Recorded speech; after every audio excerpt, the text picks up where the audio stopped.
전에 앞서 계시록 10장을 한번 나누었지만은 1절, 2절 말씀 한번 다시 한번 더 말씀을 드리도록 하시겠습니다. 계시록 10장은 책에 대한 이야기입니다. 책 그러니까 천사가 책을 들고 있다 했는데 그 펴놓은 이제 그 책이 두루마리가 어떤 의미를 가지고 있는가라는 말씀 다시 한번 더 말씀을 나누도록 하시겠습니다. 아이들들 보면은 그 책을 많이 읽은 애들하고 안 읽은 애들하고 분명히 이제 다릅니다. 어른들이 책을 많이 읽어라 하는 이유가 뭐겠습니까? 그 책 속에는 지식과 정보와 그리고 한 사람의 의식을 깨우는 여러 다양한 것들이 많이 담겨져 있기 때문입니다. 책을 많이 읽어서 손해보는 법은 전혀 없습니다. 어른들도 마찬가지입니다. 살아가면서 나이가 들었다고 해서 책을 놓는 것이 아니라 책을 자주 접하게 되어지면은 그 생각의 이제 노쇠함이라든가 정보의 노쇠함을 막을 수 있는 최고의 좋은 것이 그렇게 책이라 그렇게 생각을 합니다. 특별히 책이라는 것이 사람의 이제 의식과 사람의 인생관을 바꾸는, 특히나 이제 어릴 때 이제 책을 많이 읽는 것은 그 사람의 이제 인생관을 이제 좋은 방향으로 이끌어가는 참 중요한 역할을 하기 때문에 책을 많이 읽으라 이렇게 하는데, 그런데 여러분 그 또 다르게 생각해 보면은 이 우리가 접하고 있는 이 책들은 어떻게 보면은 그 새로운 뭔가 새로운 것을 우리에게 없던 것을 주는 것이 아니라 내가 모르는 것을 알게 하는 것. 내가 몰랐을 뿐이지 기존에는 분명히 존재하고 있었던 것. 그 이제 그런 거죠. 이렇게 표현할 수 있을 것 같습니다. 수평적인 그 지식의 이동이라 이렇게 생각할 수 있겠습니다. 위로부터 내려오는 것이 아니라 수평적인 것. 그러니까 지금 우리가 접하고 있는 모든 책의 이제 정보는 모두 다 보면은 대부분이 수평적인 겁니다. 이 수평적인 것은 결국에는 지금 그 시대에 흐르고 있는 정보, 그 시대에 흐르고 있는 지식, 다르게 말하면은 그 수평적인 이동은 그 사람의 인생을 바꿀 만큼 획기적인 것은 아니다라는 이야기입니다. 결국에는 세상은 이렇게 사는 게 아니구나. 인생은 이런 게 아니구나. 인생은 이렇게 살아서 안 되는구나 라는 하늘에서 벼락 떨어지는 그런 충격을 주는 그런 이제 역할을 하는 그런 정보는 아니다라는 거죠. 그래서 여러분 세상 지식의 공통점은 나중에 보면은 나이가 들면은 다 똑같습니다. 다 똑같습니다. 다만 누가 말을 조금 더 세련되게 하고 덜 세련되게 하고, 누가 더 단어를 잘 선택하고 누가 단어를 잘 사용하지 못할 뿐이지, 그 본질적인 그 지식의 의미, 그 인생을 깨우치는 것은 나이가 들면은 다 똑같은 것 같아요.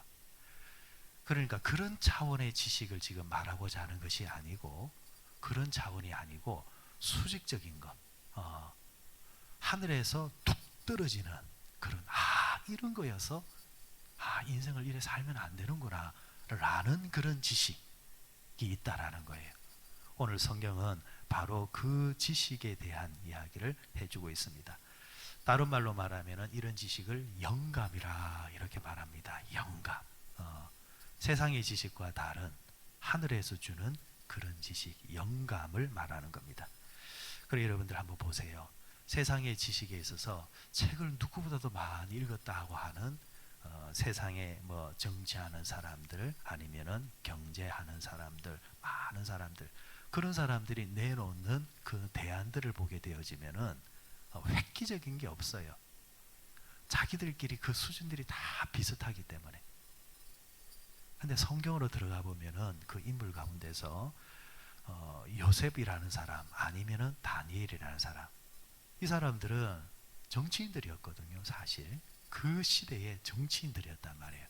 특히나 다니엘 같은 경우는 왕이 세 사람 네 사람, 정권이 세 사람 네 사람이 바뀌더라도 왕이 다니엘만큼은 계속해서 달고 간다는 말이에요. 심지어는 한 나라의 이 왕이 이제 계승되는 것이 아니라 나라 자체가 바뀌어 버려요. 한 민족이 없어져 버리고 새로운 민족이 일어난단 말이에요. 새로운 왕, 다른 나라의 왕이 이제 자꾸 올라선단 말이에요. 그럴 때에도 변함없이 어떻게 소문을 들었는지 다니엘이라는 이 사람은 계속해서 달고 간단 말이에요. 여러분 그렇잖아요. 정권이 바뀌면은 총리나 이런 사람들, 장관들 싹 다 바꿔버리잖아요. 내 사람으로. 그런데 다니엘만큼은, 이 사람만큼은 계속 달고 간단 말이에요. 왜? 그 사람이 가지고 있는 지식은 일반 사람들이 가지고 있는 지식과는 차원이 다르다라는 거예요. 위로부터 뚝 떨어지는, 어떻게 저런 생각을 할까? 어떤 저렇게 발상을 할까라는, 세상을 보는 관점도 다르고, 그리고 풀어나가는 방법도 다르고, 그런데 해결하는 방법, 그 결과도 기가 막히고, 바로 이런 걸 말하는 거예요. 그러니까 보통 사람들이 나누는 그런 지식의 개념이 아니라 차원이 다른 지식. 그럼 다니엘은 지식은 어디서 오느냐? 우리가 알다시피 다니엘은 하루에 3번씩 창문을 열어서 예루살렘을 향해서 기도하는 사람이었잖아요. 기도하는 사람이 갖는 그 능력 뭡니까? 영감을 말하는 겁니다. 위로부터 내려오는 지식과 능력을 말하는 겁니다. 그러니까 이런 영감을 가진 자였기 때문에 위로부터 내려오는 그 능력을 가지고 그 당시 지식을 지배하는 그런 사람이 되어졌다. 자, 그러면 공통적으로 위로부터 내려오는 지식과 이 영감은 우리가 또 접할 수 있는 책이 뭐냐? 바로 오늘 우리 손에 들고 있는 하나님의 성경 말씀이다. 이렇게 말씀드리는 거죠. 자, 오늘 1절에 보시면은 내가 보니 힘센 다른 천사가 구름을 입고 하늘에서 내려오는데 그 머리 위에 무지개가 있고 얼굴은 해 같고 그 발은 기둥 같으며 그 손에는 펴놓은 작은 두루마리를 들었다. 이렇게 이야기를 하고 있습니다. 자, 이 펴놓은 작은 두루마리가 바로 성경을 말하는 건데, 성경을 어떻게 했다 했습니까? 펴놨다 했습니다. 펴놨다는 말은 감추어진 것이 아니라 공개되었다라는 겁니다. 여러분, 오늘날 우리에게 주어진 이 성경책은 감춰진 것 아니지요? 공개되었죠? 누구나 다 마음 먹으면은 성경을 펼칠 수 있고 읽을 수 있고, 그리고 노력만 한다면은 또 하나님의 말씀을 공부할 수 있고, 이렇게 여러분들 이 성경에 대해서 접할 수 있는 기회가 우리에게 자유롭게 주어졌다. 그런 면에서 펴놓은 작은 책이라 이렇게 이야기를 하고 있습니다. 공개된 책, 누구든지 읽을 수 있다, 누구든지 얻을 수 있다, 누구든지 받을 수 있는 책이 바로 하나님의 성경책이 되어졌다라는 겁니다. 자, 그런데 이 성경책을 지금 이야기하면서 다시 1절로 돌아가면은 뭐라고 했느냐? 얼굴은 그 머리 위에는 무지개가 있다 이랬습니다. 그리고 얼굴은 해 같다, 그 발은 불기둥 같다 했습니다. 자, 그 머리에 무지개, 성경에서 무지개는 뭘 상징하느냐니까 약속을 상징합니다. 약속. 창세기 이제 9장으로 올라가게 되어지면은 하나님께서 세상을 노아 홍수로 이제 심판을 하셨다가 이제 심판이 다 끝나고 난 다음에 노아가 볼 때에 하나님께서 무지개를 이제 보여줍니다. 하나님께서 노아에게 주시는 약속이었죠. 어떤 약속이었습니까? 다시는 내가 세상을 물로 심판하지 아니하겠다라는 그런 징조로 무지개를 딱 보여주셨습니다. 그래서 성경에서 무지개는 하나님의 약속을 말씀하시는 겁니다. 그러면은 여기서 말씀하시는 약속은 무엇에 대한 약속이냐?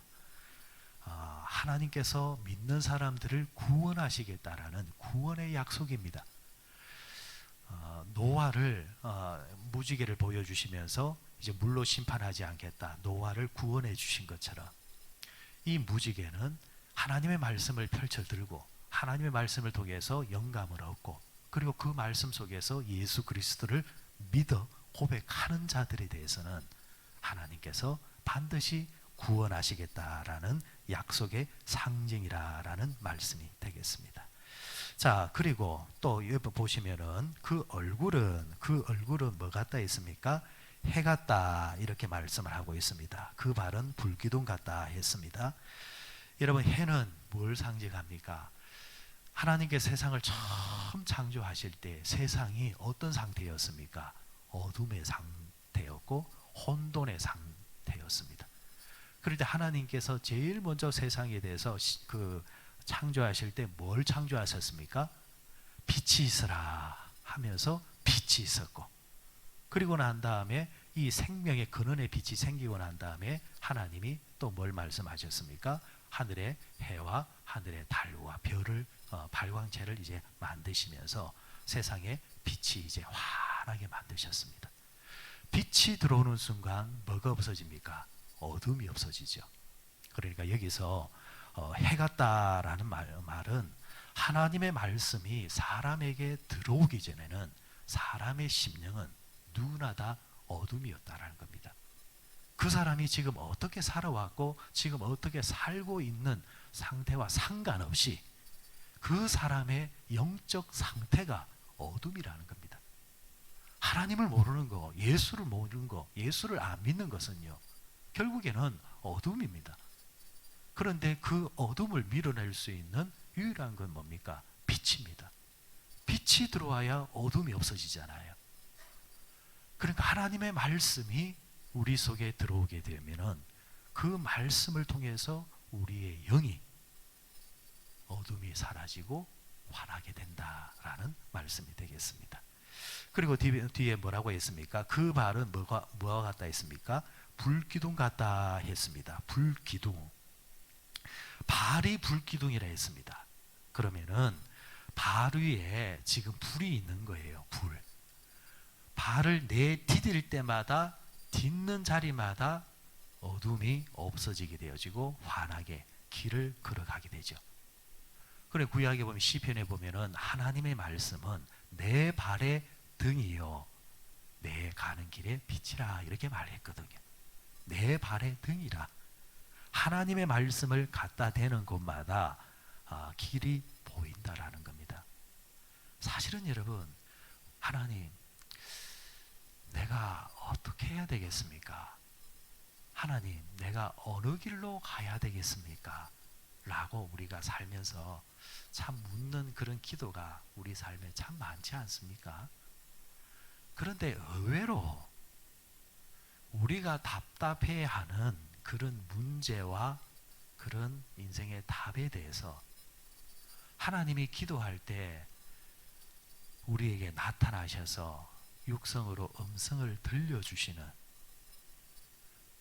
우리는 참 그걸 기대하고 원하지만은 실제로 보면은 하나님이 이미 성경을 통해서 다 말씀해 놓으셨고 지금도 강단을 통해서 말씀을 통해서 말씀을 하고 계신다라는 겁니다. 이런 상상을 한번 해봤어요. 하나님이 오늘 내가 자는데 꿈에 나타나셔서 이 목사 너 이렇게 해, 너 이렇게 해 하면은 제가 그 말씀을 들을까요? 안 들을까요? 하나님이 육성으로 말씀하시면, 직접 내 귀에다가 말씀하시면은 제가 과연 그 말씀에 대해서 거부할 수 있는 그런 모습이 있을까요? 저는 그래 못할 것 같아요. 귀에다가 말씀하시면. 사람과 일의 관계 속에서도 내 앞에서 직접 얼굴 대면해서 말하면은 우리가 대부분은 그 말에 대해서 얼굴을 보고 있기 때문에 함부로 너라고 말을 잘 못해요. 하물며 하나님이 내게 직접 나타나셔서 말씀하시면, 그죠? 모세에게 나타나셔서 말씀하신 것처럼 그렇게 말씀하시면 어떻게 우리가 거부를 하겠습니까? 그런데 문제는 신약 그 복음 이후로부터는 하나님이 직접 나타나셔서 육성으로 말씀하시는 방법은 안 취하겠다라는 겁니다. 정말 특별하고 급한 일이 아니면 하나님께서 우리에게 나타나셔서 말씀하시는 유일한 방법은 기록된 말씀, 기록된 말씀. 그러니까 예수님이 부활 성천하신 이후로부터는 예수님을 통해서 직접 보고 육성으로 듣는 시대는 끝났고, 예수님께서 남겨주신 이 말씀을 통해서 보는 시대로만 우리가 살게 되었다는 겁니다. 그런데 우리가 그렇게 주어진 말씀에 대해서 육성으로 들려주시면은 듣고, 똑같은 말씀인데 성경을 통해 주시는 말씀에 대해서는 우리가 왜 그렇게 잘 순종을 하지 아니할까? 그 부분이 뭘까? 저는 막 이렇게 생각해 봤습니다. 기도도 마찬가지인데, 우리가 알아요. 하나님이 뭘 원하시는지. 여러분, 신앙생활을요, 10년, 20년, 30년쯤 되면요, 하나님이 어떤 하나님이고 뭘 원하시는지 워낙 들었던 풍을도 너무 많기 때문에 대충 하나님 뜻을 알아요. 아는데 내가 그 하나님의 말씀에 대해서 따르고 순종하고 싶은 마음이 잘 안 돼. 그래서 내 앞에서 딱 나타나셔서 말씀하시면은 내가 싫어도 따라가겠지만, 기록된 말씀으로 말씀하실 때는 바로 앞에 계신 하나님으로 안 느껴지기 때문에 하나님의 뜻이 알면서도 굳이 그 말씀을 안 보려고 하고 안 따라가려고 순종은 안 하려고 하는 그런 게 있다라는 겁니다. 여러분, 그렇잖아요. 기도할 때도 내가 싫은 것은 기도 안 하잖아요. 여러분 압니다. 사랑해야 되는 거, 용서해야 되는 거 압니다. 그런데 기도하자 이러면은 안 하려고 해요. 왜? 내가 싫으니까. 이런 형태가 말씀 속에도, 우리가 말씀을 대할 때도 그 자세가 들어가 있다라는 거예요. 어디에 보면은 하나님의 말씀이 어떻게 말씀하시는 거 압니다. 그런데 그 본문 안 찾으려고 합니다. 안 보려고 합니다. 그러면은 내가 또 순종해야 되기 때문에. 그래서 내 귀에 듣기 좋고 내 마음에 따끈따끈한 그 말씀만 자꾸 선택적으로 찍어가지고 그 말씀만 보면서 위안을 받으려고 해요. 그런데 그래서는 안 된다라는 거예요. 그래서 하나님이 길을 열어주셔도 당장은 이것이 따라가는 것이 좀 쓰고, 당장은 내 마음에 부합하지 아니하고 좀 거스른 마음이 있고 하기 싫지만은 주신 말씀에 여러분 순종해서 가면요, 끝에 가보면은 정말 하나님 말씀대로 간 게 참 잘했다, 잘했다, 항상 그렇게 결론이 나게 되어 있다라는 겁니다. 여러분, 우리 그 말씀 봤잖아요. 10장에 하나님의 말씀은 들어갈 때는 입에서는 뭐와 같고 꿀속에 같고, 내 배에 들어가서는 어떻고 쓰고, 실제로 그 말씀대로 살면은 쓰지만, 그렇지만 여러분, 그 말씀을 먹어 놓으면 다 약이 되고, 그 말씀대로 가보면은 정말 이 일이 맞다라는 것을 고백하게 된다라는 겁니다. 여러분들, 하나님의 말씀은 내 발의 등이라 내 길의 빛이라 했습니다. 여러분, 내가 원하는 방향이 아니더라도 하나님 말씀을 내 발에 딱 얹어놓고 그 딛는 대로, 보이는 대로 따라가 보십시오. 그러면은 기가 막힌 일이 벌어집니다. 말씀을 맺을게요. 바울이 열심히 자기의 지식과 자기의 정보와 그리고 경험을 통해서 준비를 다 해놨습니다. 저기 이제 동방의 아시아로 가서 내가 복음을 전하리라. 여러분, 지금도 해외여행을 가려면은 몇 날 며칠을 걸려서 준비를 해야 되잖아요. 짐도 싸야 되고, 그리고 그곳에서 통용되는 돈도 환전도 해야 되고, 그리고 그곳에 맞게, 기후에 맞게 옷도 준비를 해야 되고, 다 이렇게 준비를 하는데, 하물며 2000년 전에 여러분 몇 달을 이제 가서 선교를 해야 되는 그리고 몇 년이 될지도 모르는 그곳에 가기 위해서 얼마나 많은 준비가 필요했겠습니까?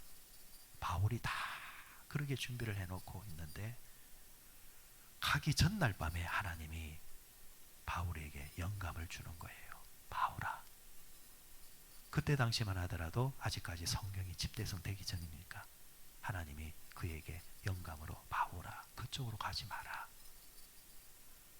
네가 그쪽으로 가는 것이 아니라 반대편 유럽으로 가라. 하루 전날 하나님이 방향을 바꿔버려요. 근데 바울이 하나님의 그 말씀에 순종을 합니다. 순종을 해서 순종해서 가게 됨으로 통해서 그가 치료해야 되는 또 불편의 대가가 크겠지만 순종을 합니다. 그런데 그 순종의 결과가 어떻게 되었습니까? 기가 막힌 일이 벌어져요. 기가 막힌 일이. 유럽으로 발을 딱 내디뎠는데 환영해 주는 사람도 없고 기다린 사람도 없고, 일단은 평면적으로 보이는 것은 내가 하나님의 말씀을 잘못 들었나 싶을 정도로, 심지어는 모함을 받아서 복음 전하다가, 성경에 보면은 복음 전할 데가 없어서 바울이 강가에 내려갔다라는 이야기도 나와요. 그런데 그곳에서 어떤 일이 당합니까? 모함을 받아가지고 감옥까지 들어가요. 이건 분명히 실패잖아요. 그런데 어떤 일이 벌어져요? 감옥에 가보니까 하나님이 예비해 두신 그곳에 간수가 있더라. 그런데 그 간수에게 복음을 전했고 그 간수의 가족들도 같이 세례를 받았는데 그 간수가, 그 가족들이 또 앞서 만났던 루디아라는 여자와 함께 빌립보 교회를 세우는 개척 멤버가 되고, 그리고 그곳에서 만났던 루디아는 물질적으로 장사하는 사람이었는데 바울을 물질로 동역해서 많은 곳에 선교하는 그런 사람으로 준비가 되어진 사람입니다. 바울이 생각이나 했겠습니까? 그런데 하나님은 바울을 유럽으로 보낼 때 이미 감옥에 간수도 예배해 놓았고 루디아도 예배해 놓았고, 그렇습니다. 하나님의 말씀은 처음에는 그 말씀에 순종할 때 내가 조금 불편하고 그리고 내 지식으로는 이해되지 않는 부분이 있을 때가 있어요. 그렇지만 하나님의 말씀이기에 순종해 보십시오. 순종해 보시면 여러분, 하나님이 우리에게 주실 때는 우리에게 복을 주시고자 주시는 말씀이지 절대 우리를 넘어뜨리거나 우리를 시험 들게 해 주시는 말씀이 결코 아니다라는 것.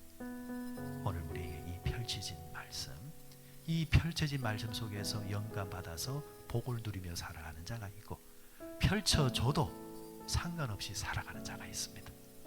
아무쪼록 새벽에 나오시는 분들은 항상 새벽에 펼치는 말씀 속에서